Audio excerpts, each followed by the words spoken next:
The key is in the ignition. The pedal is all the way to the floorboard, and there's no way to stop this vehicle. Yes. It is all gas, no brakes. That's right. Yes, it is sir. a Thursday on the podcast daily with Anthony Schlegel. Schlegs, my man, how are we feeling? I'm feeling great. You know, it's Thursday. We've had 2 really good baseball training sessions. I played Myrtle Beach last week, which was kind of fun. You Played did? a place called Barefoot, which was really good. They had 4 courses.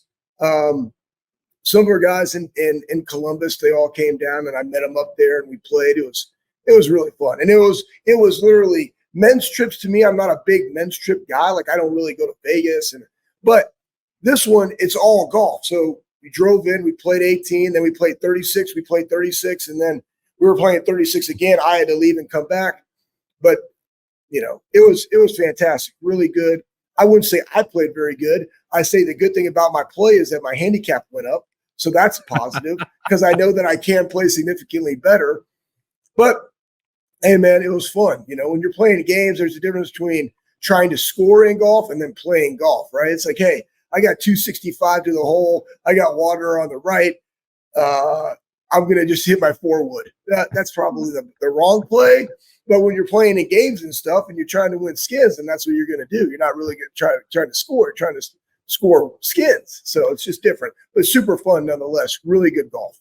This is the most I've ever heard you talk about golf. So that tells me that Brandon Beam is in big trouble for the next death match between you two because the game is getting sharp. For sure. And he's not getting any strokes whatsoever. No, absolutely not. Doesn't deserve them. All right. No. So, Schlegs, last week, probably we tried to just spin it forward. Like Saturday's Purdue. They play at noon. It's the next game. Ohio State's trying to get to 6-0. But there's been a lot of talk about the way Ohio State beat Maryland last week. It was another 20-point win. There's a half that was kind of ugly or very ugly. And more than anything, I wanted to get your take on this. I have mine.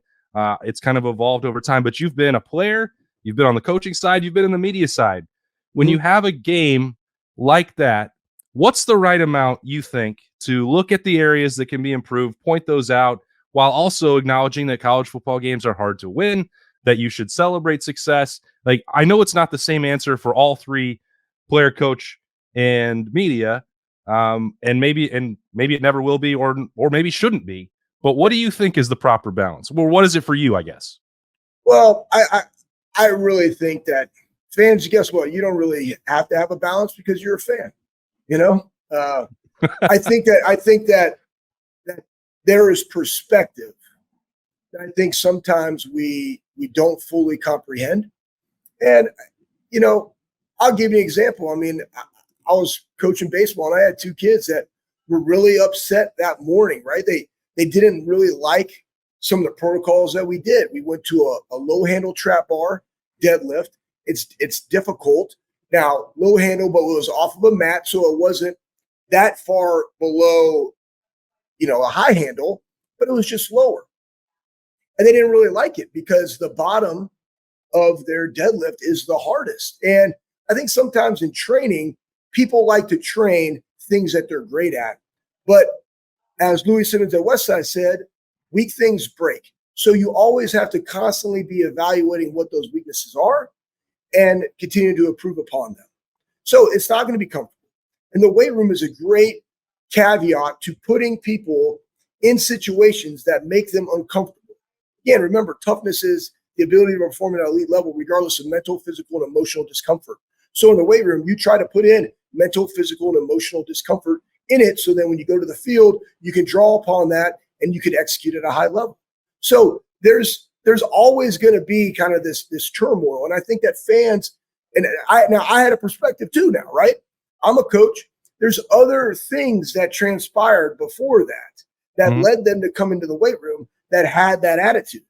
And through conversation and my present and how I took it and just coached, right? It's my responsibility there to make sure that I articulate that better as to why we're doing it, because that generation really likes to know the why.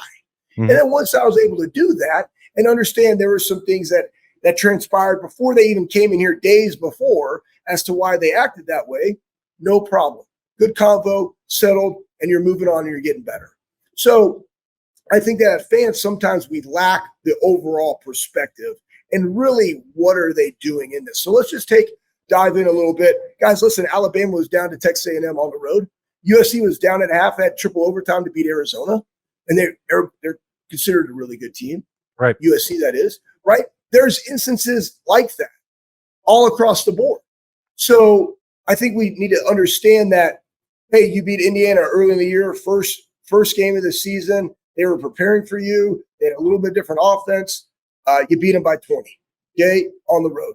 Maryland comes in. You beat them by 20 at the end. Did it look the way that you necessarily envisioned it? Does Ohio State offense right now look the way that you've envisioned it over the previous 5 years with Ryan Day, where they score 40 points every single time? The answer is no. Right? So you're like a little concerned about that. And guess what? You have a right to be concerned in certain areas, and we'll dive into that. But, I'll start with some of the good that happened. So you had Tagovailoa. He came in the game, 1,400 yards, almost 1,500 yards, 13 touchdowns, 3 interceptions. He had 196 for the game, 1 touchdown and 2 picks. Okay? I'll take that conversely, Kyle McCord, and everybody's talking about Josh Fryer. And the first sack that Kyle McCord had was a coverage sack. Just get the ball, just throw the ball away. The second one, he was 10 yards back, step up into the pocket. I mean, like Fryer can't run that guy any further. Like, that's your job to step up. So that's not necessarily on him. That's, again, a perspective of the entire play that was going on. So you can't just say that guy's terrible, right? This team also, being Maryland, had 13 sacks and 8 interceptions coming into this game. They're ranked 16 nationally. They have significantly gotten better on the defensive side of the ball. So when you look at that, and I look at Kyle McCord and where he is in his 5th start, the number one thing that he can't do is turn the ball over. And he didn't do that. Right. And then you look at, we were kind of sputtering a little bit, and that has to do with the running game, only 62 yards, right? 1.9 a carry. That's not good enough, right? Our third down, 3 out of 12. Not where we need to be. That starts with being able to run the football and get into 3rd and short, 3rd and medium to be able to move the chains, right? That wasn't good. But he had 0 interceptions, and the spark that was needed to flip the script came from Josh Proctor in a pick 6, which is exactly what you wanted it to happen. Somebody on the team has to rise up when the opportunity presents itself and make the play that changes it. Let's then go look defensively, where I think they had, you look at the way that game started, it was 3 and out, right? Let's see. Yep. Let me try to recall. Kind of looked flat, 3 and out, bad snap. It wasn't a fake, right? Cody Simon did a great job. That could have ended like even worse, right? And then we give up a long punt return. Maryland scores, after that punt, Maryland scores on a great catch. Igbenusson, great coverage. Guy makes a one-handed left catch. Hey, hats off, tip the cap. You beat me. You made a great play.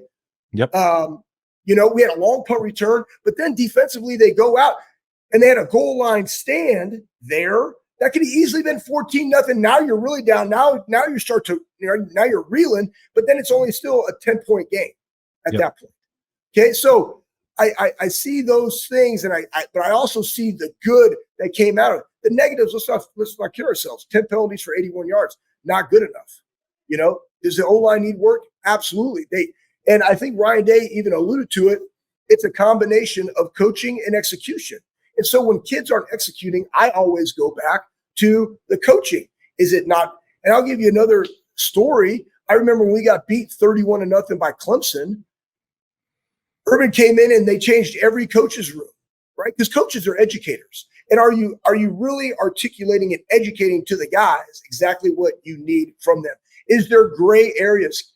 All athletes can't perform at an elite level or to their max capacity if there's any type of confusion or gray area. It just does not work very well, which is why that concept of why don't we go to more gap run blocks versus zone run blocks? Because zone, there's like I'm double teaming and I'm looking for the next guy that comes into my zone and I go to him versus the gap where it's like I know I'm running through the A gap. Here's where the double team is. Here's where I'm going to the second level and vice versa because I'm running directly through there. But that's not on us. There's tons of teams that run lots of zone and there's teams that run gap and there's teams that run a combination of the two.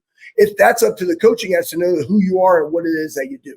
So I say all that in this too.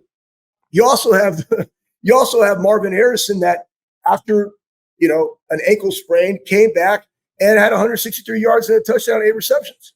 Right. And we got the play call that we all wanted. 2nd and 33. It's just the one play, WTF, throw to Marvin. And that's literally it. It's just like he just does this with this. And Marvin's like, okay, boom, go, catches the ball. Right. So there's some really screw it. Marvin's down there somewhere. There's some really good takeaways from that. I think that people are kind of harping on the defense a little bit too much, considering I think we forget where they came from and where they are now. It's light years away. Now, again, the only games that matter defensively are coming up 21st, and it's that team up north, because that really are the games that matter in the East. And that's where we will really see where this is. So I would like to hear some of the fan questions that you get, or what everybody's talking about, because I'd like to give you some perspective and background on that. Yeah. And some of my frustrations, Schlegel, has been like, I felt last year that my own coverage suffered by dwelling too much on the things that Ohio State didn't do well. I remember specifically, like, the Penn State game was a remarkable comeback, and there were virtuoso performances by JT Tuimoloau and all those things that went into it. And it was like, I couldn't stop thinking about all the things that went wrong in the first half. And I felt like that did a disservice to the team, especially given that it was a Penn State game and a significant win, massively significant. And so I'm trying not to let that happen now. And I think one of the traps that I'm trying to not step in is, okay, Ohio State didn't play that great on the offensive line. The running game wasn't that good on Saturday. But taking that and saying, well, what does that mean for Penn State or for Michigan? Like, those games, it's fair to talk about. We have to talk about it. The players have to correct it. The coaches have to fix it. And all of that is fair. But also, it was a 20-point win over a team that hadn't lost a game. 20-point win over a team that had not lost a game. Yeah, like, that's pretty. And Josh Proctor had a special moment, and Lathan Ransom had a special moment. Marvin Harrison, like, so I'm trying to find in my mind the right balance of that, because I know the work that goes into every Saturday, and to expect them to be perfect is probably even as high as the standard is at Ohio State, which I think is higher than anywhere else in the country. You already mentioned Alabama and USC. Like, you're probably not going to hit perfection ever, but definitely not every single week. And so I'm trying not to make that the baseline expectation, at least for my own coverage. And you know what? It's really difficult too when you're just looking at the collective landscape. And then you had Georgia that had some really close calls against South Carolina and Auburn, right? And you wouldn't think Auburn's really going to be up there, but then they go up and they beat Kentucky. Well, Kentucky comes down, who's ranked, who's really kind of rolling, looking really physical, and they just absolutely beat the crap out of them. Right? So you're like, oh, because that's the standard right now in college football, because they're back-to-back national champions, also dealing with a first-year quarterback. So I see fans' perspective, I see coaches and players' perspective, I see the media's perspective, but I always tend to go look at the positives. The positive is this, man. JT had a sack and a half. Michael Hall had a sack and a half, or had half a sack. He had a really good fourth down now he came down that fourth down. If Tungavaloa pulls that, man, there's green grass and opportunity to the right, but he did it. So he still made the play on fourth down. I think Styles is playing at a high level. And another thing that I'm looking at down the road in the bigger games, fielding was 3 for 3, 4 for 4 and extra points. Like, so you're looking at that. So our punt coverage needs to get better. Our kickoff return needs to get better, because our kickoff coverage needs to be better, because in games when you go to West Lafayette, right, that's how you allow teams to hang in there. They get a really long punt return. They get a really long kickoff return that sets them up, or they score a touchdown off that. Then all of a sudden something else happens, and now you're down, right? Like, that's how it can snowball versus those teams. But everything is important. That's why it's a team game. That's why it's football. But I would say this too. Like, there's things that they're constantly working on. Okay, so linebackers is one of them. And I'm with everybody that's out there. And I'm going to say this right now. These coaches get paid a lot of money, and they want to win more than anybody else. Their jobs are on the line. They provide for their family. They are going to put on the field who they believe are the best players to get the job done. I have to believe that, because I was a coach. And if you are a strength coach in that building, you expect those coaches to play the very best, because we have to go win. So if there's guys that are out there that aren't out there that you think should be out there, remember this: they have spring football, they have fall camp, they have every practice during the week as an opportunity to earn playing time. Now, we could go back through, is that are they not understanding it? Like, well, why? Right? Well, I mean, you can make all the assumptions that you want, right? But they're going to put the best 11 on the field, in my honest opinion. I have to think that they are capable of doing that, right? So they're not trying to hold anybody down. It's just that's the fits that they collectively came up with as a staff. Now, I'll say this too. Run fit wise, do I believe that our linebackers need to be more physical at the point of attack? The answer is yes. Remember, this is James's first year there. James and I are very similar. We're very hat and hands guy. The hat leads, the hands come in, it creates the separation. When you have defensive linemen that are a little bit more fluid, that have a little bit more autonomy to do certain things, the linebackers have to go make them whole in their gap. So if that guy's supposed to be in the A gap, but he does something and he reads it and he happens to be in the B, I might have to make him whole cross face to be in that A gap. But as long as I know where I got to be, I can go play faster. The things that I'm looking at are, hey, why am I making contact 2 yards off the ball? I should be making that contact 1 yard off the ball or at the line of scrimmage because I read run. I read run, I play run, I react to the pass. Right, but that's also down in distance and situational awareness and understanding where I got to get to and how fast I got to get there. But the ability to shock and shed, create lockout, control my gap, not be displaced, and have different vertical seams for people to run, that's part of that. So like 100%, man, there are areas that we need to improve upon defensively.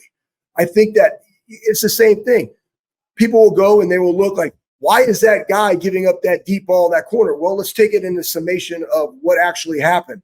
We have man pressure. Okay, so we're bringing 5. We might be bringing 6. They're on the island, and we didn't get home. The guy had 3 to 4 seconds to do that. Really difficult to play man coverage when they have that amount of time. Right? So it's not just him or his technique. It's everything else that goes with that. We thought that he'd only have to cover him for 2 or 3 seconds, and we would get there and the ball would be out. But because they picked it up and we didn't run it right or whatever, allowed for that to transpire. Though he still has to go make that play, there's a lot of other things that impacted the way that he made that play. Right. So I think we got to take that all into a bigger perspective. And again, it is very difficult to win a I'm not making any excuses for anybody. I think that we should hold everybody to the high standard. Okay, no problem. But I just like to sit back and like to look at the good things. Also point out what we need to improve upon.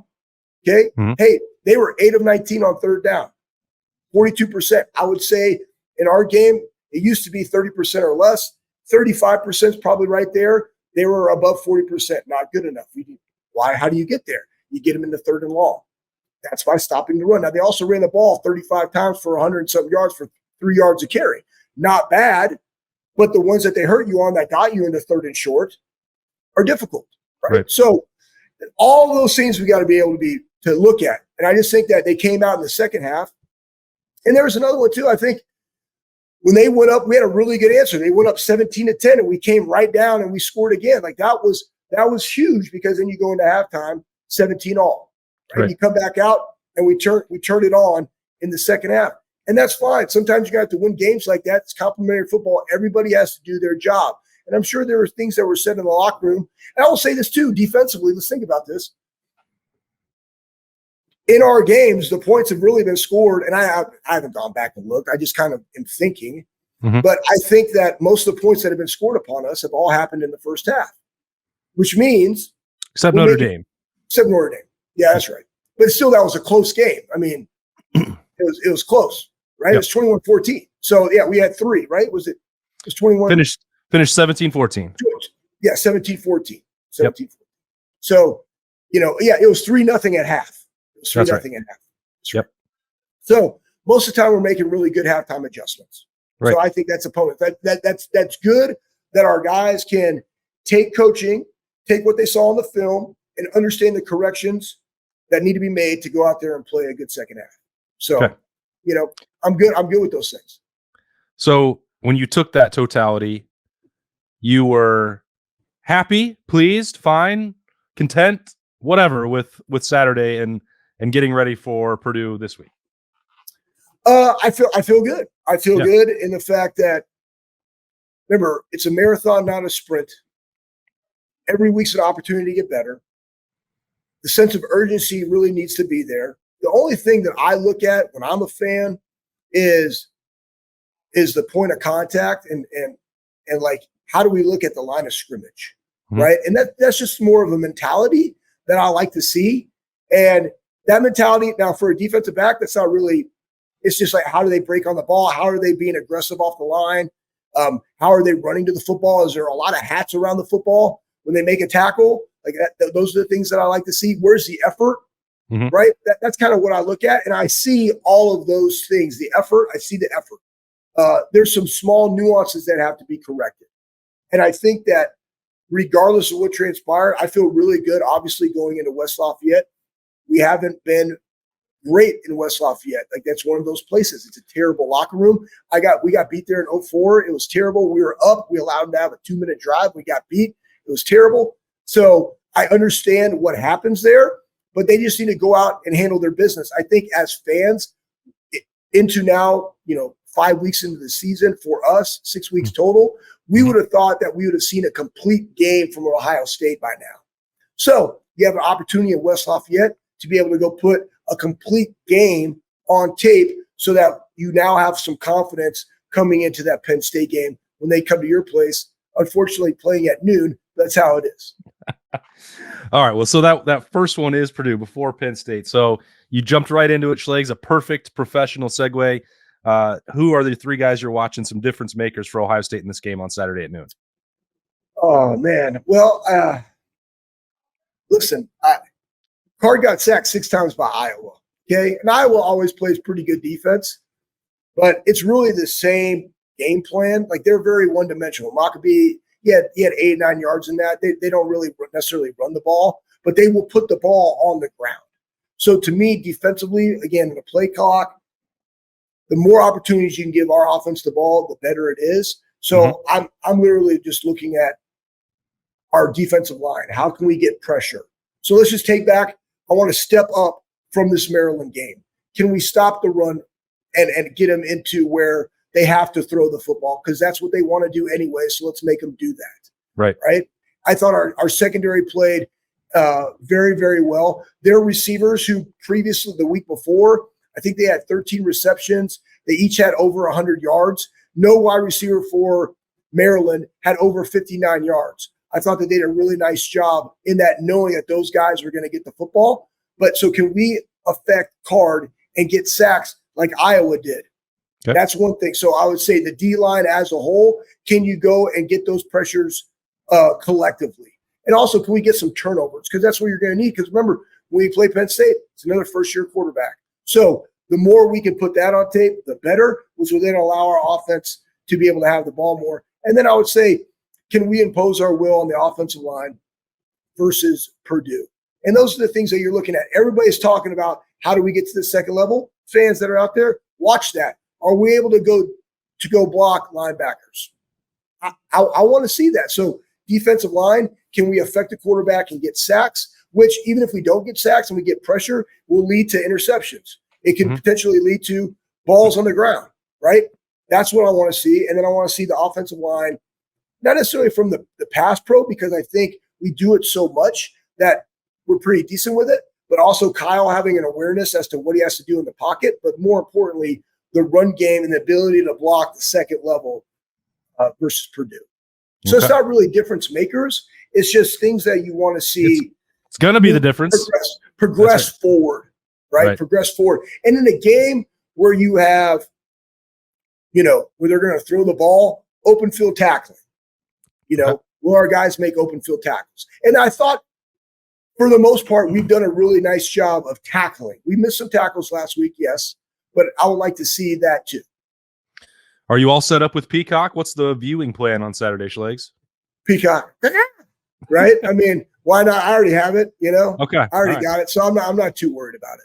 I'm not too worried about it. All right. Well, Nicole wanted everyone to know that Roosters has it taken care of as well. So Saturday, if anyone around Columbus, Central Ohio needs help, they'll have mac and cheese bites if, because Schlegel isn't around. So the supply has been restored, and the game will be on there at Roosters this weekend. So got to make sure to take care of that with, so Nicole can relax a little bit watching the game this weekend. Schlegel is already taken care of. He's got Peacock down there, and we got it. And he is fired up for the weekend. It's a traditional Big Ten matchup. What's better than Ohio State and Purdue? There's nothing. I mean, we're in the slate of what we got. The good thing is that all these games matter. Winning in the Big Ten matters. And I do like this, guys. Listen, I love that the standard at Ohio State is so high. You have to be able – that's why you come here. That's why players want to play at Ohio State. They want to be developed, and they want to play in big games. And every time you play in the Big Ten, it's a big game. And so – but that doesn't mean that you're not going to be criticized. It doesn't mean – I'll tell you this. The players are the hardest on themselves. We don't remember the good. We remember the negatives. We remember those, and that's where practice is so vital. I would say this, too, in our world that we are now. The physicality of practices have changed, and there's a fine line there as well, because when you are really physical at practice, I needed physical reps. Physical, hard reps at practice allowed me to play better. But you also, it's a game of attrition. So with that also comes more risk to your players. So there's a fine line that coaches have to navigate as to how many of those reps can you get? Is it more of a 2 versus 1, right? Or is it more of a, hey, I need some good on good? Maybe that's our inside drill, but that's a max of 6. But then when we go into that scout team period, man, it's go time. And I got to get those physicality reps because I've taken a little bit off of the offensive line versus our ones on defense. Because I remember when we played, and Bobby and I discussed it, man, we practiced really, really hard defensively. But that set us up for the games. And I needed the physical presence. Like, I needed to see the picture so I could come downhill. So that's a balancing act that we have.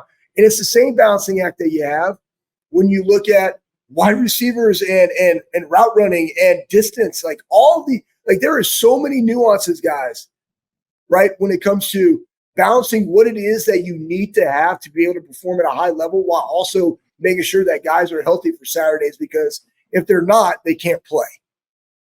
It's something that you're always looking at, man. I mean, it is in the catapult data. It's on the way that you structure practice.